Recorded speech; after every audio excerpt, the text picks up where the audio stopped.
With the NFL regular season just over a week away, it's time to dip our toes into the fantasy football water. Let's discuss.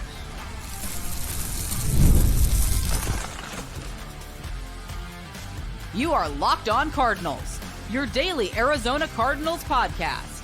Part of the Locked On Podcast Network, your team every day.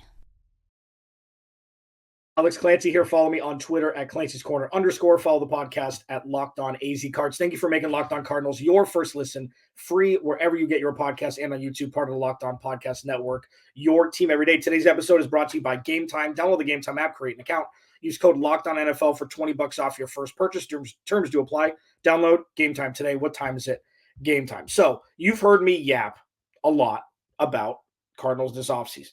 Camp, roster construction, proof of concept, future pacing wins, and the offense needing to carry the charge. What does roster construction have to do with lending to potentially a massive outburst in the fantasy football world for Arizona Cardinals players? I bring in someone I trust more than pretty much anybody else when it comes to fantasy football, and that is Jason Moore. Jason, listen, man. Fantasy footballers, one of the trio there, award-winning, #1 podcast. I listen to you guys at least 3 times a week. How excited are you specifically as an Arizona Cardinals fan for this season as pertaining to not only on the field, but in the fantasy world? Yeah, just as a fan, I'm very, very excited. Not because I think we're going to, make a playoff push necessarily or anything like that, but this is going to be a fun team. And if you're not going to be great, I want to be bad on defense. You know what I mean? Like, as a fan, I'm watching this. I want to try to keep up. Maybe it's the fantasy analyst in me, but I love when a team has a great offense and a terrible defense, and you just get to keep watching them work and work and work. And then the Cardinals fan in me hopes that, you've seen this plenty of times in the past with great prolific quarterbacks, whether it was Sean Payton or Peyton Manning, where you had teams that were not great. Their defense was so bad, but their offense got really, really good. And then it wasn't until the defense came along that they actually were able to get to the Super Bowl, win a Super Bowl. It was always like, oh, Peyton can't win in the playoffs. Peyton Manning just buckles under pressure. Eventually the defense won him a championship, but he was still Peyton freaking Manning, and the offense was great. So, I think there's a lot of hope for that when you're talking about roster construction, Cardinals, fandom, fantasy. It all comes together with a great offense and a terrible defense. Yeah. Jason Moore, fantasy footballers at Jason FFL on Twitter. So before we get to the actual Arizona Cardinals, because there is popcorn watching all over this roster, and I feel like we're at a point now where it's not going to be a Drew Brees to Robert Meacham or Marcus Colston or whatever, where it's going to be dispersed all around and people can eat, but I will get your thoughts on that. As you approach one of the most popular draft weekends, if not the most popular, do you have any tips for laymen like me going into a draft, roster construction-wise, more running back heavy, more wide receiver heavy? Do you have just a couple tips for people who aren't necessarily as well-versed as you? Yeah, I would say that the middle round quarterbacks and tight ends, and what I mean by that is like the 4th, 5th, 6th round, those rounds, I really prefer to take wide receivers in those rounds, but I don't like taking quarterbacks and tight ends. Basically, with quarterbacks and tight ends, and this is for most leagues where you just start one of those. And so there's only going to be, 12 rostered. Maybe someone will grab an extra one, but less than half of the starters in the league are even drafted. So what happens is you've got the best of the best. You got your Travis Kelce's and your Patrick Mahomes, Josh Allen, Jalen Hurts. They're worth early picks because they are genuinely way better than the rest of the field. But then what happens is once those guys are gone, the best of the best, oh, man, some of the quarterbacks are gone. I don't want to be left with a bad quarterback. So, I'm going to take C.J. Stroud and hope he works out. And so I'm spending a high pick. It's, it's a 4th rounder, it's 5th rounder on these quarterbacks. And it's not that they aren't better than the next tier below them, but they're not that much better than the next tier below them. Joe Burrow later, Herbert right now is going undrafted. And even if he finishes behind C.J. Stroud and Joe Burrow, the gap of points there is just not that big. So to me, I like grabbing the early guys or grabbing the super late guys. Kyler's going too late in drafts. Jaden Daniels is a double-digit round pick. who will be great. I like just basically stud or dud at the quarterback and tight end position. Yeah, and that's what we call a segue here, folks, in the industry. Kyler Murray is set for not only on the field, but in fantasy world, return to prominence barring any sort of injury. I mean, he has the best offense he's had in the NFL, I think the deepest, even if it's a run-first team. Talk to me about Kyler Murray and what we're going to see you think with James Conner and Trey Benson in the backfield, the unlocking of him running the ball, or do you think this is going to be more of a reserved kind of run in the gray area with broken plays, Kyler Murray, that we've seen in the past? No, I think this is going to be a very intentional offense. I think they're going to use his legs a lot. I think they should use his legs a lot. Sure. He's probably one of the 3 best values in fantasy drafts because of the injury that made him lose last year, lose the end of the season prior. People are forgetting how valuable he has been for fantasy football. If you're new to fantasy, a rushing attempt is worth more than a passing attempt. Like 10 rushing yards gets you a point. 25 passing yards gets you a point. That's why Lamar Jackson and Jalen Hurts and Josh Allen and these mobile quarterbacks are usually the ones that break fantasy football. Kyler's going to do both. It's very rare. I really, when you think about like who in the league can rush for 750 yards and at the same time throw for 4,000 yards. I mean, that's a short list. That's Josh Allen, Lamar, Hurts, and Kyler. I think that's it. And so if all things come together for him this year, he'll be the steal of the draft. And if he plays, say, let's just be, conservative here. Say he plays 15 weeks. And, there's no world where he doesn't finish in the top 10 as a quarterback, right? No, there's no world. Barring injury, he'll be a top 10 quarterback because of the way fantasy is scored. I mean, he was last year with, wide receiver 1 being, Michael Wilson or a broken Hollywood Brown on a points per game basis after he came back just fresh off of an ACL with a bad team and worse weapons. He was a top 10 quarterback on a points per game basis last year. And it just didn't feel like that because he wasn't part of people's plans. Right. Damn. Jason Moore, not only an Arizona Cardinals fan, but breaks everything down in a way that people can understand. That's a difficult thing. Something I had to learn, over my years in this business is being able to speak at an 10th grade level for people that don't understand. And that's not that's to demean people. High.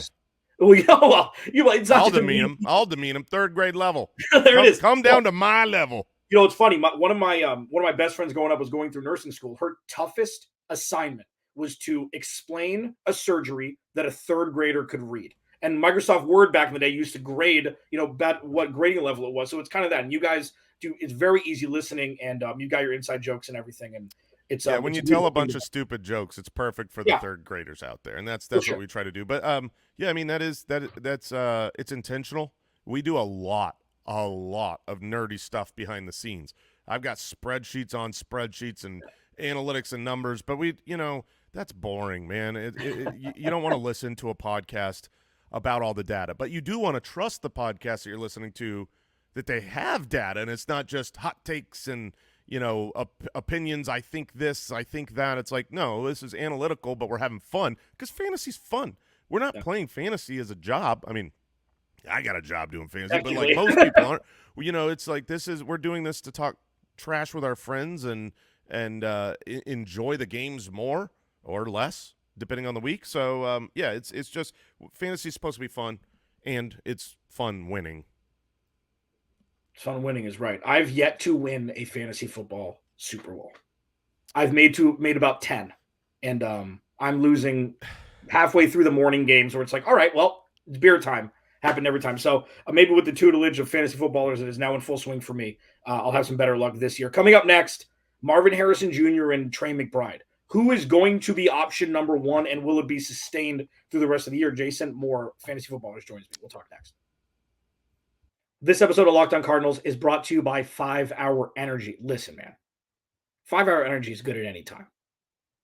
If you need a little boost, midday, afternoon, for me, I love taking it when I'm watching sports. It gets me zoned in, keeps me alert. If I'm watching, Sunday Ticket or something like that, that's a lot of games to watch. You got to be on the edge of your wits, and 5 Hour Energy keeps you there, alert and ready to rock. So there's a couple things that make 5-Hour Energy great. One, with zero sugar in a convenient portable size, it's the perfect pick-me-up for getting stuff done. The 5-Hour Energy website has flavors galore like watermelon, tropical burst, I'm a tropical guy, grape, berry, and more. There is a flavor for everyone. Okay, try them all. On the site, you even have the option to build your own 12-pack or 24-pack. You choose the flavors, and it's delivered right to your front door. If you go to 5hourenergy.com, that's the number 5hourenergy.com, and gets a 5-Hour Energy product today. You can use my promo code LOCKEDONFB to receive 20% off your order, man. 20% off just by using code LOCKEDONFB. This offer is only valid until September 30th on one order and cannot be used with other promotions. The code is not good on subscription orders. Go to 5hourenergy.com today. All right. Jason Moore, Fantasy Footballers, one of the trio over there, joining me here on a Friday. Last Sunday for the Cardinals without football.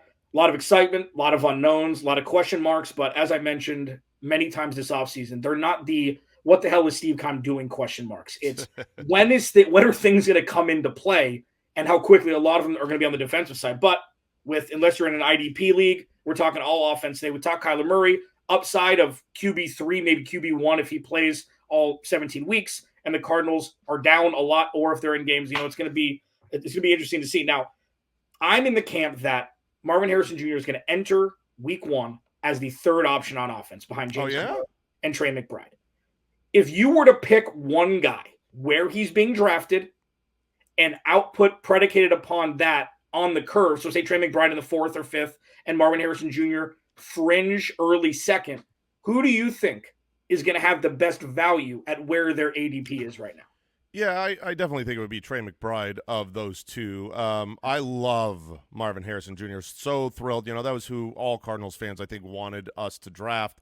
He's the best prospect I've ever personally scouted as a wide receiver as long as I've been doing it. And to have him come here as, the heir apparent to Larry, is just wonderful. But on our bust episode a week or so ago, Marvin Harrison was my pick. And it's not because I think he's going to be bad. I think he's going to be great. I have him leading the team in targets this season. I've got him north of 150, which would be an unbelievably great rookie season. Yeah. The problem is right now, because you alluded to it, where you're having to draft him is basically the very end of the first round or the very beginning of the second round. And you're going, you're getting picked next to studs, stars. You've got to make that decision of Kyren Williams, who was, the running back 2 on a points per game last year, or Marvin Harrison, Puka Nacua, who broke every rookie, record that ever existed, or Marvin Harrison that you're hoping is last year's Puka Nacua when you can draft Puka Nacua. And so if he goes out there, like if you look at DraftKings Sportsbooks or any Sportsbooks lines, the yardage totals for Marvin Harrison are usually set to about 1,000.5. And if you're drafting a first-round wide receiver in fantasy that only puts up 1,000 yards, you will be disappointed, even if that player was not a disappointment. You're like, wow, yeah, that's a star in the making. Whereas Trey McBride, he's got a chance to be the number 1 tight end in fantasy. That is within his range of outcomes, and I don't see how he finishes below tight end 5.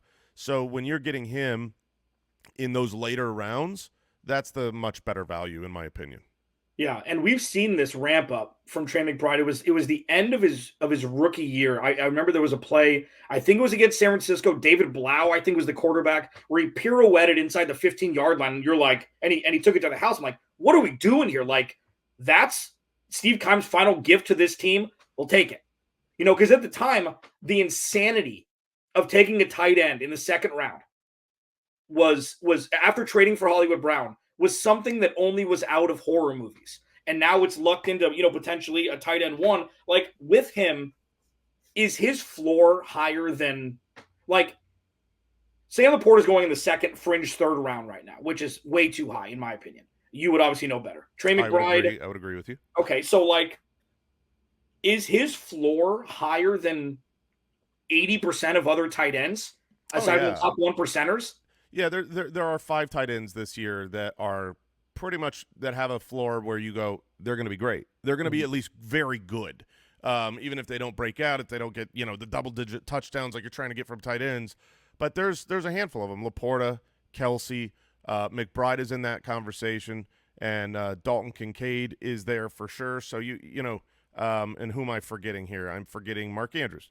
Okay. Those guys, if they're on the field, they're going to be important parts of their offense and valuable for fantasy. I like McBride better because he's a little cheaper than what you mentioned. Laporta versus McBride, who finishes with more fantasy points this year? That is a healthy debate. I mean, I can make an argument for either one. What I can't make an argument for is one costs a lot more, period. That's not a debatable fact. It's like you're going to pay a lot more for Laporta than you pay for Trey McBride in your leagues right now. Yeah, and then one last question about Marvin Harrison. I know that we talk primarily redraft leagues because that's what the majority of leagues are. If you're in a dynasty and you have the number 1 overall pick, is it Marvin? So you said something to me very interesting. I'm very lucky to have we've become, fringe friends here. And, we've texted on and off over the last handful of years. And I was drafting, I think it was 3rd or 4th in this dynasty league, and I needed another position. And you're like, take the best player. In the top 5, just take the best player. Doesn't matter what your roster looks like. So with that, is Marvin Harrison Jr. the bona fide number 1 overall pick, irrespective of what your quarterback room looks like? No, certainly not. I mean, as a rookie, yes, he's the number 1 rookie overall pick if you're in a rookie draft. And he's very, very high in startup drafts and dynasty. When you've got a guy that is, that highly touted, who is that young and, rookie contract just starting, those are really important for dynasty leagues. He is definitely a top 10 pick.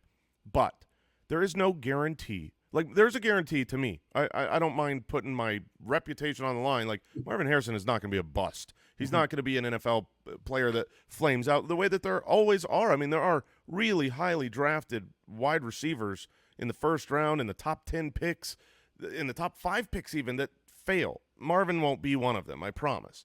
But that also doesn't mean that he's going to turn into a superstar of superstars. Amari Cooper was a top pick. He's been great, but he isn't one of those league-winning types of players like a Jamar Chase, like a Justin Jefferson, like a CeeDee Lamb. Those guys have proven on the NFL field what they can do, and so I'm not going to take the hope that he becomes one of those guys over one of those guys. It's like the old, the joke from the Family Guy where it's like, behind one door is a boat, and behind the other door we don't know. What am I going to take? And it's like, well, what if behind that door is a boat? I got to take the unknown. It's like, well, take the knowns first, and once you get to the question marks, then try to get a boat. Jason Moore, fantasy football, is joining me. What about everybody else? We're scratching the surface with only 3 players on the offense. The Cardinals have myriad others that could be deep round finds, could be dynasty gems. We'll discuss all those next year. We'll wrap up here. Locked On Cardinals, your team every daggone day. This episode of Locked On Cardinals is brought to you by the Game Time app. Game Time now has a new feature called Game Time Picks that makes getting tickets to your favorite live events even easier. Game Time Picks filters out the fluff to show you only incredible deals on great seats, so you don't have to waste time searching through thousands of tickets. For me, I bought Green Day tickets months ago on the Game Time app. I didn't know what my vantage point would be because I'd never been to a concert at Chase Field. Yep. It shows you what your vantage point is before you buy the tickets. Views from your seats completely changes the game, and Game Time's got you covered. And on Labor Day, you can get 50% off tickets to the Dodgers Diamondbacks game. Exclusively on Game Time. There's limited availability and supply, but with that view from your seat, say you want to potentially catch a Shohei Ohtani home run. He's a lefty. You've never sat in right field before. You can see what your vantage point will be before you buy the tickets, and you can get them 50% off on Labor Day when the Diamondbacks host the Dodgers. Take the guesswork out of buying tickets with Game Time. Download the Game Time app, create an account, use code LOCKEDONNFL for $20 off your first purchase. Terms to apply. Again, create an account and redeem code LOCKEDONNFL for $20 off. Download Game Time today. Last minute tickets, lowest price, guaranteed. This episode of Locked On Cardinals is also brought to you by our friends at eBay Motors. Passion, drive, and patience. The formula for winning championships is also what keeps your ride or die alive. And eBay Motors has everything you need to maintain your vehicle and level it up to peak performance. Superchargers, roof racks, exhaust kits, LED headlights, and more. Whether you're into speed, power, or style, eBay Motors has you covered. With over 122 million parts for your number one ride or die, you'll always find exactly what you're looking for. And with eBay Guaranteed Fit, your part is guaranteed to fit your ride every time or your money back. Because with eBay Motors, you're burning rubber, not cash, man. With all the prices you need with all the parts you need at the prices you want, it's easy to make your car the MVP and bring home huge wins. Keep your ride or die alive at ebaymotors.com. Eligible items only. Exclusions apply. eBay Guaranteed Fit only available to U.S. customers.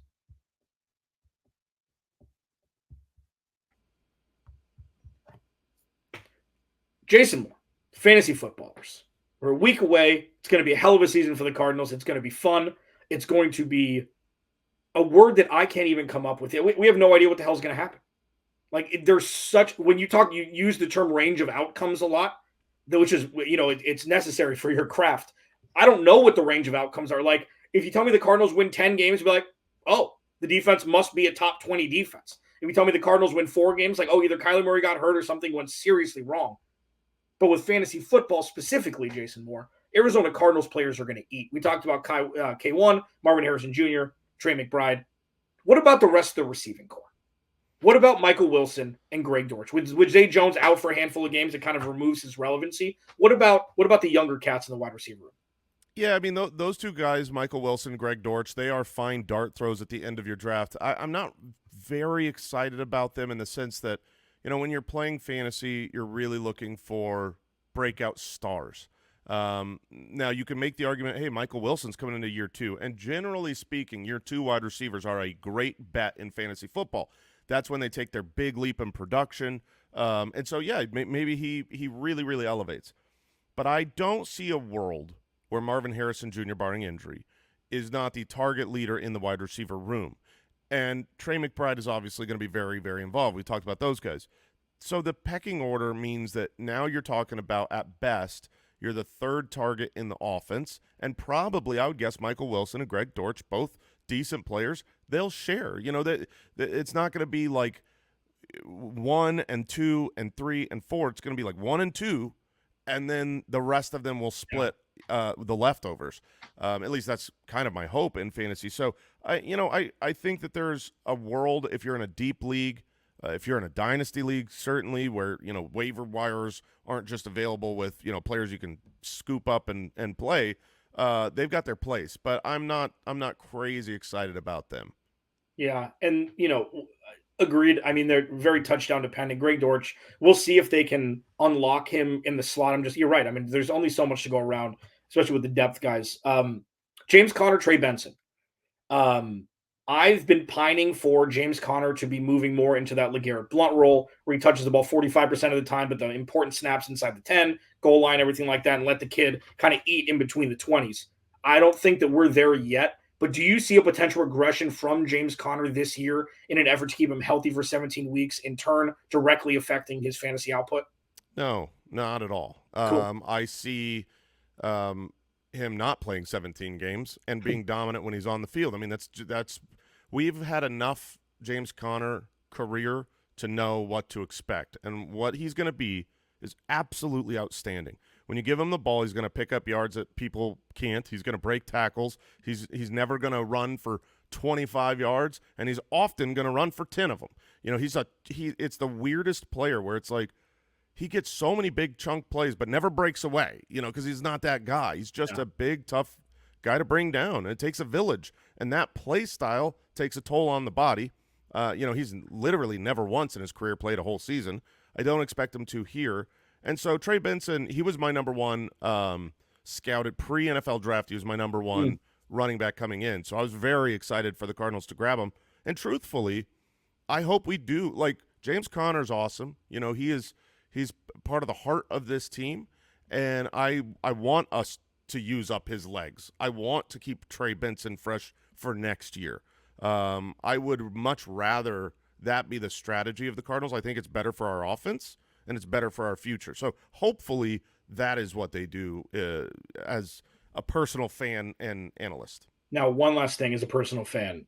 Do you think that they should bring James Conner back next year if it were a team-friendly No. deal? That's it. Well, I'm the okay, only one. Yeah, I mean, on a team-friendly deal, sure. It's tough though. You know, he's getting near 30, Yeah. which is pretty much a death age for running backs. He has done much better than older running backs though, and his play style I think holds up for it. But I don't think so. I mean, this is a team that is a youthful, forward-moving franchise. I would not expect James Conner. Like if I was the general manager, it would be very low on my priorities for next year. Next year, I'm looking to add explosiveness, to add youth, to those type of things. Sometimes there are really, really good players that get in the way of great players. Zach Ertz was very good. Zach Ertz was a veteran. He knew where to be, but he was in the way of Trey McBride. And once he was, forcefully removed because of injury, that was a shame. You saw, like, Zach Ertz should not have been playing over McBride, should not have been the target leader over McBride at this stage in their careers. And that's what I want to avoid with Conner, who is good, getting in the way of Trey Benson, who could be great at this stage of their careers. That's a really good way to put it. Jason Moore, Andy Holloway, Mike Wright are the fantasy footballers at Jason FFL on Twitter. Where can they find you, man? Any other place? I know you do a couple other podcasts because you aren't busy enough with the massive one you guys have every morning. Yeah. We've got a comedy podcast, the Spitballers Comedy Podcast. It's family friendly and fun. But we're everywhere. I mean, just Google fantasy footballers, you'll find us. And I'm never selfish on this show, but my nemesis in our fantasy league is a huge fan of yours, and I think you like me more than him because you don't know him. So just by happenstance, I haven't offended you yet. I don't think. I need you to look in the camera and say, "What the hell is a Twilly?" Just for me one time. That's easy. I got you. What the hell is a Twilly? Attaboy. Alex Clancy, Locked On Cardinals. Jason Moore, thank you. Remember, without you, there is no me. I'll talk to you on Monday. Week 1, baby. We're coming.